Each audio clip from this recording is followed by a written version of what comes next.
প্রথম প্রশ্ন, 2026 সালে টি-টোয়েন্টি বিশ্বকাপ জয়লাভ করল কোন দল?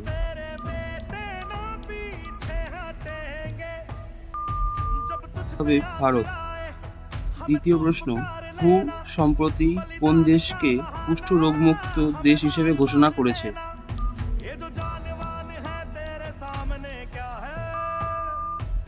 চিলি। সম্প্রতি 2,51,446টি চারাগাছ লাগিয়ে ওয়ার্ল্ড রেকর্ড করেছে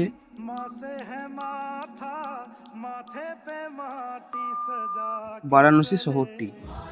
কর্ণাটককে হারিয়ে 2025-26 রঞ্জি ট্রফি জয়লাভ করল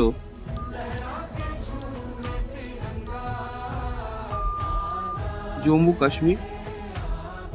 গ্লোবাল টিচার 2026 পুরস্কার জিতেছে